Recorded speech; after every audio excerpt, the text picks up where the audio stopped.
With all of our new technology and increased information delivery, has healthcare communication improved over the last 20 years?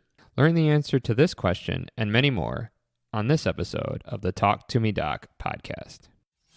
Welcome to the Talk2MeDoc podcast, where it's all about communication among the entire healthcare team. Let's talk to each other more effectively so that we can truly help our patients. And now your host, Dr. Andrew Tisser. Hey guys, thank you so much for being here and welcome to the Talk2MeDoc podcast, episode 2. On this episode, we have a great guest for you today. This guy has done it all. We have Dr. John Jurica. Dr. Jurica is a board-certified family physician with a background in public health. He's worked in many clinical settings, including family medicine, occupational medicine, and urgent care. He's owned and operated several practices. He took an administrative position as vice president for medical affairs at a regional hospital in 1999. He was later promoted to senior vice president and chief medical officer. He has been a certified physician executive since 2012. Dr. Jurica runs a blog named The Vital Physician Executive. He hosts a podcast called Physician Non-Clinical Careers, is a business owner, entrepreneur, and all-around great guy. So without further ado, please welcome Dr. John Jurica. Dr. John Jurica, welcome to the Talk2MeDoc podcast. Hey, it's great to be here. Thanks for inviting me on here, Andrew. Absolutely. Thank you so much for coming on again. For the listeners, if you could just give us a little bit of who you are and maybe what your career trajectory has been. Sure. I'm a family physician by training. I did practice for many, many years. I'm a former hospital CMO. I did that for basically 15 years. And now I'm a blogger, podcaster, course creator, and an entrepreneur. I am the medical director and a part owner in 2 urgent care centers in the northern Illinois area. So I'm kind of still balancing several things. And I kind of made those transitions from family medicine to hospital leadership to the urgent care over a period of the last 20, 30 years. Wow. So you certainly do a lot of things there, John. As you reflect on all of your different roles and the different hats you've worn over the years, this is a communication-based podcast. So could you reflect on where we are currently with communication in healthcare as a whole?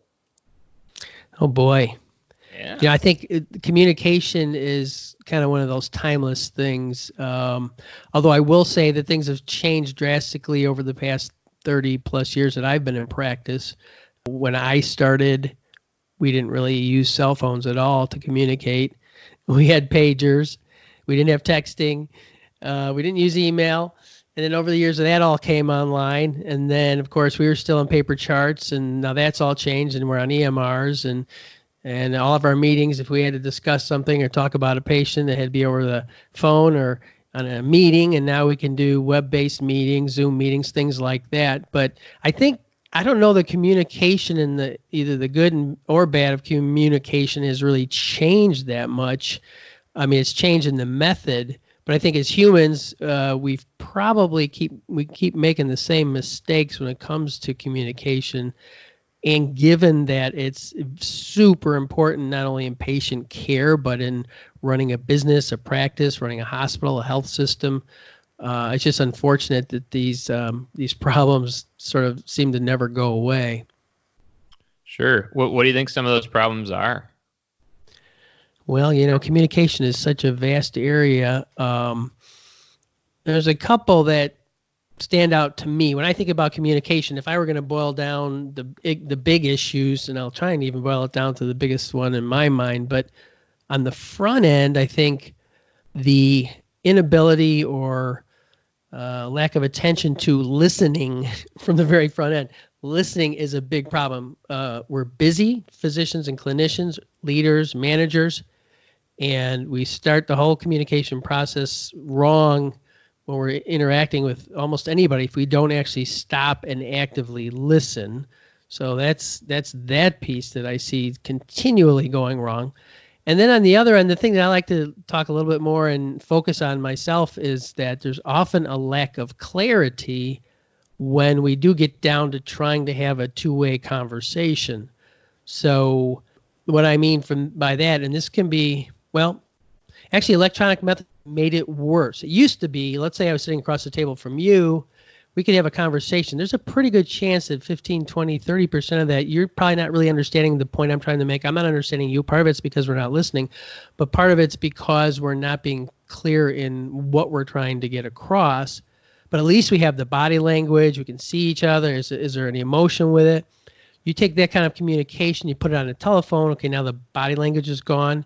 And then you pull it over to an EMR or on an EMR in electronic format or email or a text. And now you're trying to get emotion. And and you've probably had this issue with your kids if you have them, your spouse. Two people can look at the exact same text, the exact same email, and get completely different feelings from it. My wife is more of an emotional type of communicator. She has a high emotional quotient. She's much better at understanding people, but she reads in a lot more emotion in a text than I do.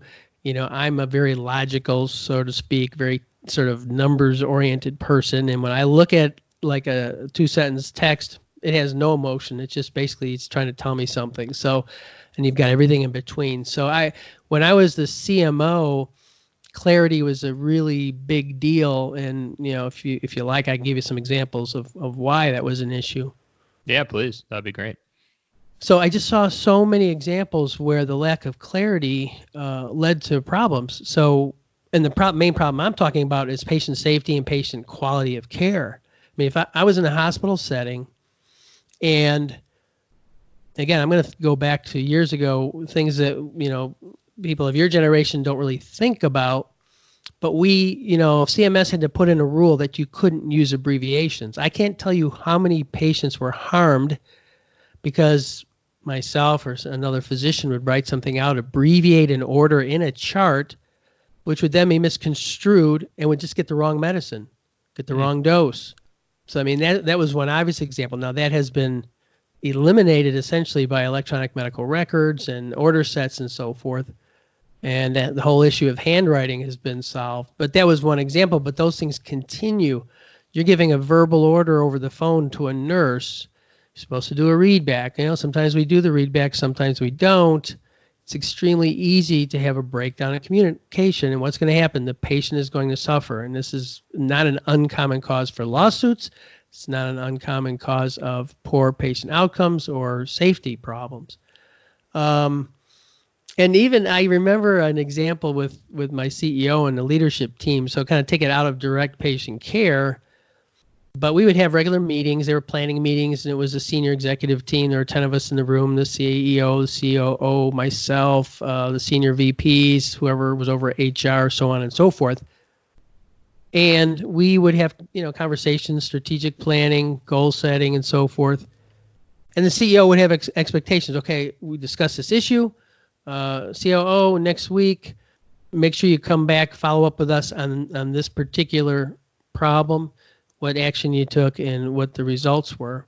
And I remember I don't remember the exact subject matter, but I remember coming back a week later, the CEO said, okay, so, Jim, did you follow up on this issue? I was expecting you to bring this today. Do you have a report for us? And he was like, no, because that isn't really what I took from what you said last week. Now, the CEO was getting totally irate because this person didn't deliver what they expected him to deliver. And the reality was all of us around that room did not hear what the CEO said he was expecting. We were like, no, that isn't what you said. Of course, nobody said that. But after the meeting, we were like, wow. And he got very emotional. In fact, was very upset because it was something he fully expected. There was no written version of that. There was nothing in the minutes. There was no way to go back and check. But it just resulted in unnecessary sort of angst and emotional, stress on the entire team over something which is really just a misunderstood communication that's happened in front of the whole team. So it's just rampant. And so I really think we need to focus on clarity in, any time we're communicating. And, we need to take the time to have someone explain back to us, right? That's what we do with the teach backs with patients. We have to tell them what to do, but please now tell me what I just taught you or told you to do. But how many of us can really do that? Our visits, if we're in the clinic or the office and we're seeing patients every 10 minutes, 15 minutes? If you're a pediatrician, every 6 minutes, whatever it might be. How often do you have time to sit and spend 4 minutes to hear back what you've just taught the patient or the family? So it's very dangerous when we don't really focus on the clarity in our communication. Absolutely. Thanks for that. You really explained a lot of the points there. I see you're saying that readbacks and having people repeat back to you is kind of one of the strategies that you think can improve clarity. But do you think there's anything else we can work on to improve just the understanding of what's being said and clarity of thought?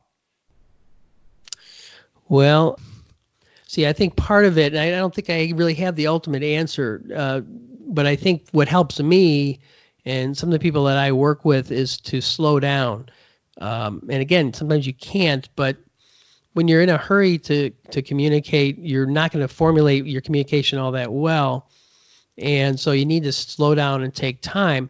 And then it does take a little study. I mean, it's interesting. People will ask a very simple question and think it makes perfect sense. Like if I say, hey, you and I are going to get together next week for that meeting and follow up on this project. Does Wednesday work for you or is Thursday better? And then you respond yes in your email or your text because you didn't realize I was actually asking two questions. Do you want to meet on Wednesday or do you want to meet on Thursday? You know, you almost have to separate it, but we tend to run these ideas together in questions and in texts and emails. And so part of it's just slowing down. And I don't know if you've ever been in a court of law or been deposed or, actually have to testify. But one of the tricks an attorney does that traps you is they have very long run-on sentences. And what your defense counsel will always tell you is to stop and then say, could you rephrase that, please? Could you ask it another way? And could you break it down? Because I really didn't understand it. So we have to make sure we understand it first and break it into smaller pieces if we can, any really critical communication. The other thing that I do is when I'm communicating like we are live or on a telephone call, I almost always say, I'm going to send you an email with what we just spoke about. I'm going to follow this up with a written version of what I said and what I think you took and what we each expect of one another. So it's a little redundant, but I think to get the top-notch clarity, probably that's about the only way you can do it is to just build in some redundancy. Yeah, that's a really good point. I feel that whenever that's done, I don't think I do it enough, but whenever that is done, it certainly clears up some confusion and sometimes leads to follow-up emails because people didn't understand what was being said. I was on a phone call the other day. I was planning a new project I'm working on with a couple of other physicians. And I think I had like a 15-minute conversation, but I said, you know what, I'm going to put what we talked about into I'm going to basically take minutes. I'm going to put it in here. And I mean, just based on a 15-minute conversation, I mean, I had a full page of, I think, 10 or 12 items that we discussed, some of them very brief, but it's like if I put it on paper, I turn around, I send them right back out to my partners on this thing, then next time we get together, I can either clarify and they'll say, well, I don't remember talking about that or whatever it might be. It's just another way to build in that redundancy. Absolutely. And now, I mean, you spoke about some of your experiences as a clinician and then as an administrator. Now that you're working on some more entrepreneurial ventures, podcasting, et cetera, do you feel that some of those communication skills that you learned during those roles translated well, or is it a whole new skill set? No, everything that you do in your career, this is kind of the way I look at it, is you're building a certain talent or skill set, and they almost always apply in other settings, and they almost always stack on one another to where they can make you better at whatever future career you may follow. If it's, you may still be in as a clinician, but you're going to end up being a leader. Most physicians ends up being a leader in some setting in medicine. It's our nature. But I'll give you an example. So I'm talking about like verbal and written communication. Well, as a podcaster and a blogger, I sometimes delegate or outsource duties to other people. So I go on a site called Upwork, used to be Elance, and I'm going out and I'm trying to recruit people. Could be around the world. It could be in Philippines, India, wherever. and I'm trying to communicate, okay, this is what I need you to do. I need you to take this file, I need you to edit it, or I need you to take this audio file and turn it into a written file or a transcription, whatever it might be. But it's exactly the same. It's like if I don't spend a few minutes really trying to be crystal clear, I guarantee you it's going to come back and it'll be like, what do you really want me to do? I don't understand. So now this goes into all areas of life, and even with your family. I mean, having clarity and not take for granted that everybody understands what you're getting at. Sure. Yeah, no, that makes a lot of sense. What about the greater healthcare team? As in, I know we're talking about administration, physician relationships. We were talking about physician-nursing relationships. But how about everybody else, such as facilities, security, et cetera? I'm sure clarity plays a role there. But do you think there are issues with communication among the physicians and everybody else? Well, yeah. I mean, when you're in a hospital or a health system, of course, it's such a matrixed relationship that you have with everyone. Now, typically, you don't interact directly with, maintenance and facilities and, people and sort of like that. But when you're talking in a team, and I'm thinking more at the leadership team of the hospital, all those other components are as important to, let's say, patient safety and quality as the clinical in some ways. So, I mean, even the person that comes into the room and is turning over the room and sterilizing the room and reducing contamination and so forth is important for patient care. I think the other thing is that when you're working in any environment where it's a team approach, which we always do, and whether you're like in a clinic or you're in the hospital, I think it's really helpful to interact with all the people and acknowledge them. And that's probably one thing that I don't do as much as I should. And that is, it's kind of not related directly to clarity, but I obviously take for granted some of the work that these people are doing. And I think it's good to remember to just stop and acknowledge someone and say, it really helps me that when I come in here in the morning, this place is so clean, or this place is so organized, and the stocking is done. So if we're talking about staff that are dealing with supplies, and just take a minute to do that. But obviously you're not going to. Here's another place where the communication breaks down. I had this with the urgent care centers where I had all the rooms stocked exactly the same, theoretically, so that we can move through things quickly. And the other providers would come through, medical providers. I hate that word providers, but medical providers is okay because it's PAs and NPs, but I kind of bunch us all together. Had made some changes, or I go into a room and things are missing, but it wasn't really that it was missing. It was a lack of communication. It was decided when I wasn't there one day that we were going to move all the scalpels out of the rooms into where we keep the needles, just so we didn't have some patient go berserk and grab a scalpel and try to injure somebody, But it was like, I'm looking, why are you people not doing your job and putting the scalpels? Well, I need the scalpel. Well, no, we didn't communicate to you that we moved them, and, you should have asked us, we would have told you. But yeah, I mean, it's just, communication is such a critical thing at all levels, and it's easy to forget, and so I try to keep that in mind. But many of us physicians are introverts by nature. We're not necessarily proactive about talking and interacting with people. I have to kind of almost force myself to engage, during downtime with the staff around me if I'm working in a patient care setting. So there's a lot of things we can continually improve with communication. Absolutely. Do you think as a whole that affects patient care? Do you think there's a trickle-down effect there, even the people that aren't directly clinically involved?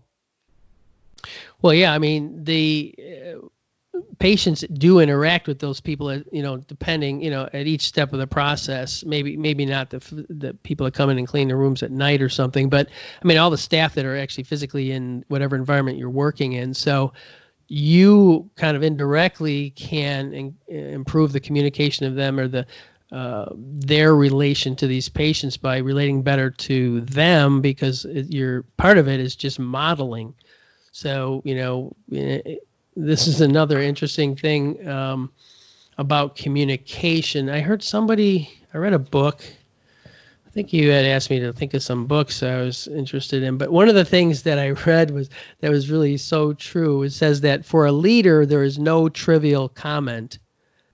It's like, okay, that's awesome. That was Susan Scott that said that. And, basically that means that you're always on and people take their lead from you, either as a physician or a physician leader, or again, a leader in a hospital system like I was in. So, and it all trickles down. And you have to be careful, because what you think might be something trivial or inconsequential or even a joke or sarcasm, it can be taken really wrong by the people around you. So yeah, it all filters out into the whole milieu and the whole environment of wherever it is that you're functioning. For someone who's a self-proclaimed introvert to have over 100 podcast episodes, I think you're doing pretty well there, John. It's funny. This is I don't know. I can digress for a moment. No, I'm number one, I'm shy, and number two, I'm an introvert. Those are two different things, of course. But I don't get energy from groups of people, except like on a podcast. I guess it's like a virtual group. But the thing is you get older, you just get over it. People look at me now and they're like, you're not an introvert because, you crack jokes or do whatever, go out to dinner and, and get into a conversation with the waitress or something. But, part of it's just getting older and not caring anymore. Fair enough. So your podcast is about non-clinical or alternative careers for physicians. What got you interested in that? Let's see. Oh, that's a good question.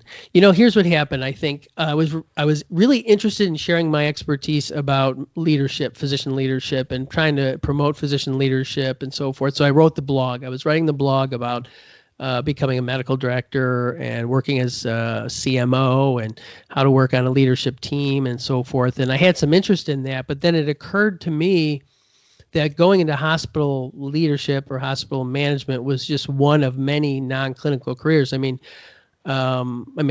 liked what I did, but looking back, I realized I did that in part because I had some of the symptoms of burnout. I was starting to almost, not like my patients. I was getting fed up with the paperwork, and so that was my natural route to go. But then I was looking around, and go, wow, there's a lot of people that feel like I did, but they can't go into that. They can't go into hospital management. They're in an outpatient setting. They don't even set foot in the hospital.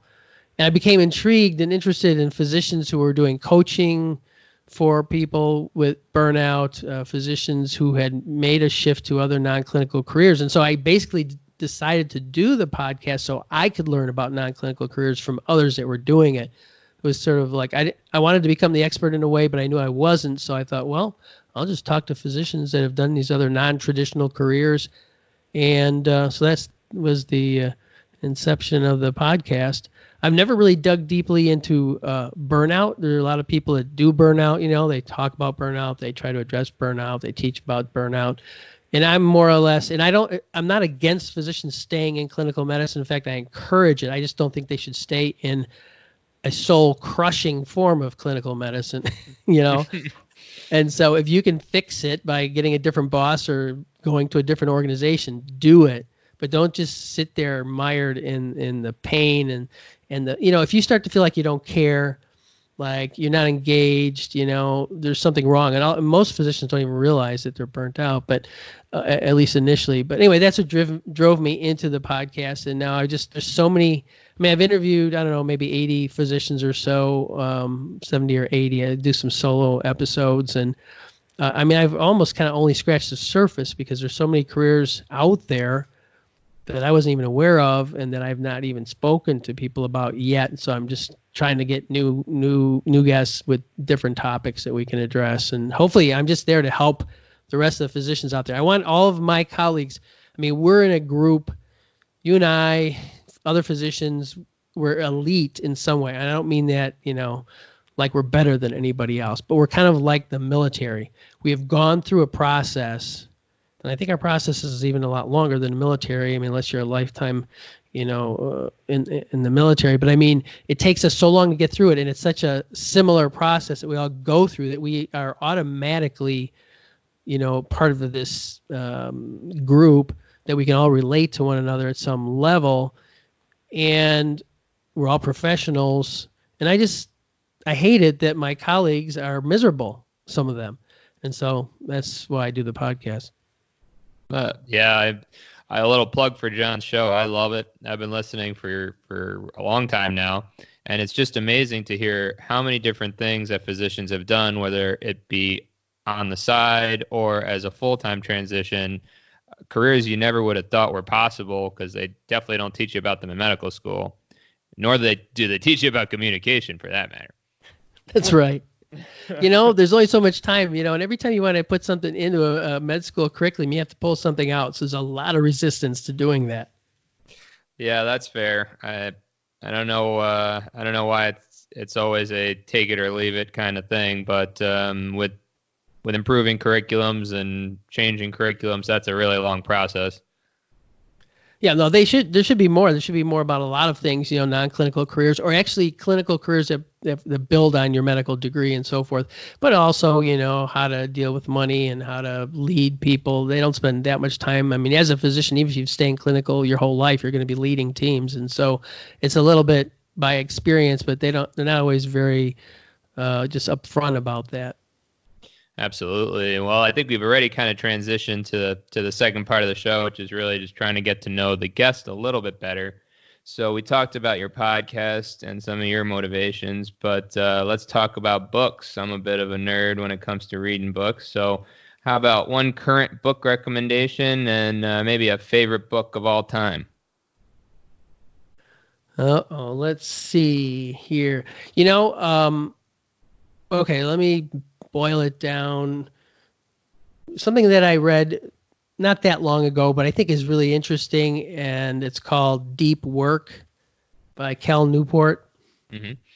And I just found it intriguing. It's something I had never really considered before, and it's just how to get in the zone and things you can actually practically do. And it also talks about the importance of having quiet time to plan things, to write things. He is an academician, so he writes a lot of academic things. But I mean, it applies to anybody who is, writing a book or planning a business or planning a new venture in the hospital or whatever it might be. So, I mean, that's one that is recent that I think is worth looking at. Now, you asked me about favorite all-time book? Yep.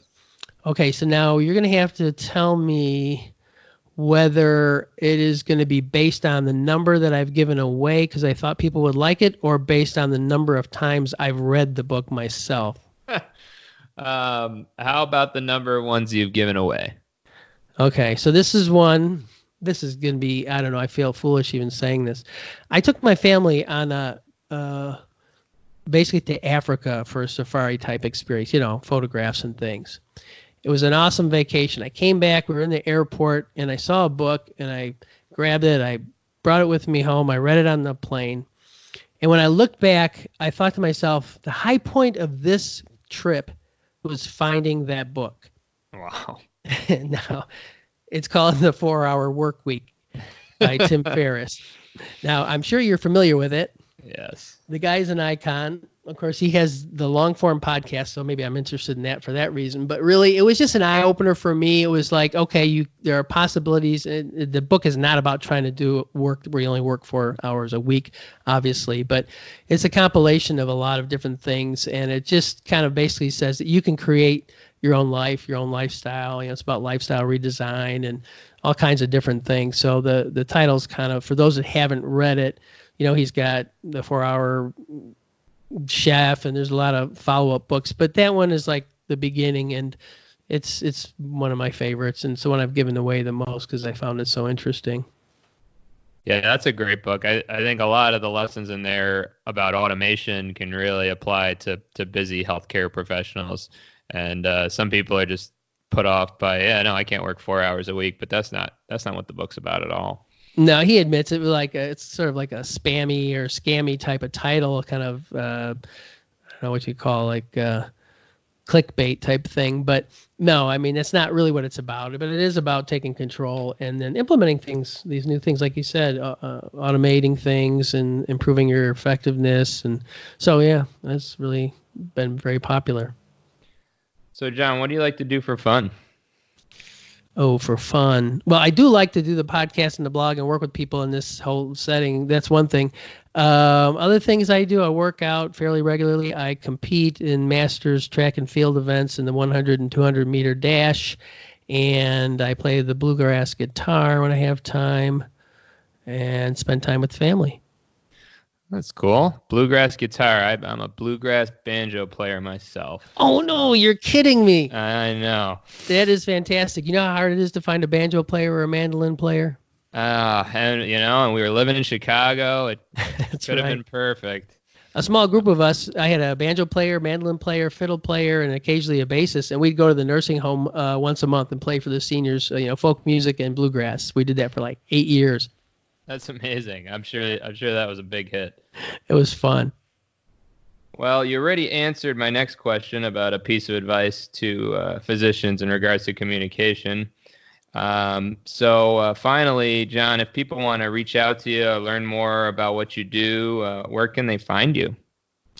I would make 2 suggestions. One is the show notes or my blog. It's a combination. I have like about 100 articles on there, plus like the 100 plus podcast show notes on there, which will link you to the podcast on your iTunes or wherever. But it's at vitalpe.net. Now, it sounds weird, but VitalPE refers to vitalphysicianexecutive.net, which is my original blog, and it just happens that the podcast show notes are there too, but vitalpe.net.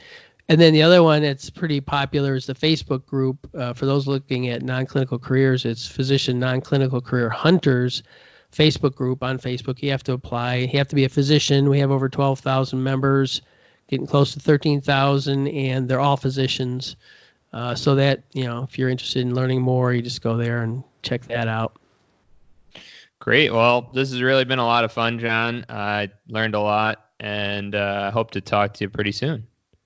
Hey, it's been a blast, and good luck with this young podcast. I think it's going to be great. Communication is super important, so thanks for having me on. Absolutely. Take care. Hey, bye-bye. What an awesome show with Dr. Jurica. I really enjoyed chatting with him. I thought it was especially interesting that John does not feel that communication has improved over the course of his career. I also really took to heart his points about active listening and slowing down when trying to communicate with others. All of John's recommended reading, plus a few more, will be located in the show notes, as well as links on how to find John if you wanted to connect. If you enjoyed this show, please take a second to give me a 5-star rating and review on iTunes. It really helps. Stay tuned, because on our next episode, we're going to have an emergency pharmacist who talks about how physicians have taught him how to communicate, generational differences, and much more. The other thing I want you to do after listening is go to my website at Talk2MeDocPod.com. That's talk, the number 2, me, DOCPOD.com, and subscribe to my email list to keep you updated on new episodes and anything else going on. Till next time.